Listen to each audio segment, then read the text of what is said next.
మనకో ఊటీ ఉంది, మనకో కశ్మీర్ లాంటి అందమైన ప్రదేశం ఉంది. కొండల్ని కప్పేసిన పొగమంచు అందాలు, చెట్ల మధ్య తొంగు చూస్తున్న సూర్యకిరణాలు ఉదయం వేళల్లో మన్యాన్ని స్వర్గధామంలా మలిచేస్తున్నాయి. ఉత్తరాంధ్ర ఏజెన్సీ ప్రాంతాలు ఆహ్లాదకర శీతల వాతావరణంలో అలరిస్తున్నాయి.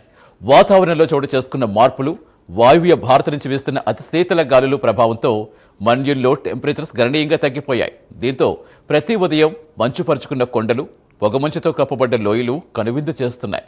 అరకులోయ, పాడేరు, లంబసింగి, చింతపల్లి, వంజంగి ప్రాంతాలన్నీ శీతల వాతావరణంలో ఆహ్లాదకరంగా మారుతున్నాయి.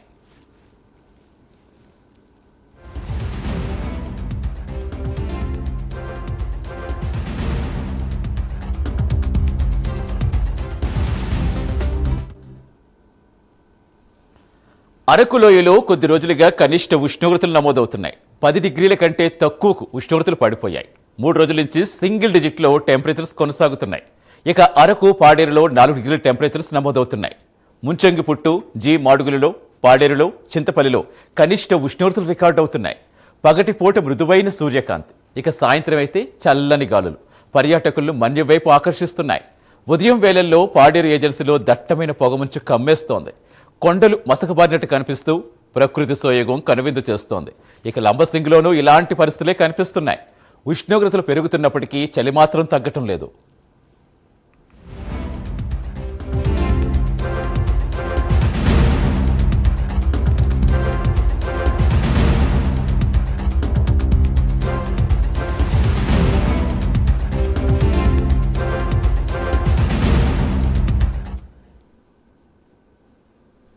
ఒకవైపు ఉత్తరాంధ్రలో చల్లని ఆహ్లాదకర వాతావరణం ప్రకృతి ప్రేమికుల్ని ఆకర్షిస్తూ ఉంటే, మంచు అందాలు, మేఘాల మధ్య కొండలు ప్రకృతితో మమేకమయ్యే అనుభూతిని కలిగిస్తుంటే, మరోవైపు శీతల గాలులతో వృద్ధులు, చిన్నారులైతే తీవ్ర ఇబ్బందులు పడుతున్నారు.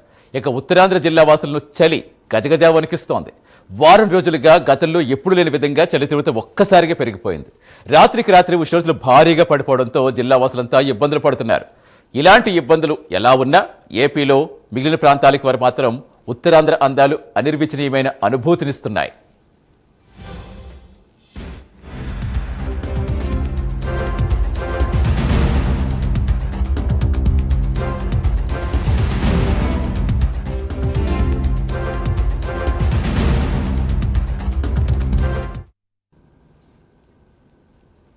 ఇక ఆంధ్ర, ఊటీ అందాలు వీక్షించేందుకు తరలివచ్చే పర్యాటకులు చలిని ఆస్వాదిద్దామని భావించినా గజగజా వణికించే వాతావరణానికి భయపడిపోయి కొందరు వెంటనే వెనుదిరిగిపోతున్నారు. మరికొందరు మాత్రం చలిని తట్టుకుంటూ తాము బస చేసిన అతిథి గృహాల వద్ద చలి మంటలు వేసుకుంటూ ఉపశమనం పొందుతున్నారు. ఇక మరోవైపు సంక్రాంతి సెలవులు కావడంతో అరకులోయకు పర్యాటకుల తాకిడి భారీగా పెరిగిపోయింది. ఆంధ్ర, ఊటీ అందాలు ప్రత్యక్షంగా చూడాలని పెద్ద ఎత్తున ప్రజలు తరలివస్తున్నారు. ముఖ్యంగా పాల సముద్రంలో కనిపించే పొగమంచు దృశ్యాలు పర్యాటకులు విపరీతంగా ఆకట్టుకుంటున్నాయి. దీంతో అరకు ఘాట్ రోడ్ మొత్తం ట్రాఫిక్తో కిటకిటలాడుతోంది. అధిక చలి నేపథ్యంలో పర్యాటకులు తగిన జాగ్రత్తలు తీసుకోవాలని స్థానికులు సూచిస్తున్నారు. ఇక కనుమ రోజున జరగబోయే ప్రబల తీర్థం ఈసారి అరకులోయ సంక్రాంతి సంబరాల్లో హైలైట్గా నిలవనుంది.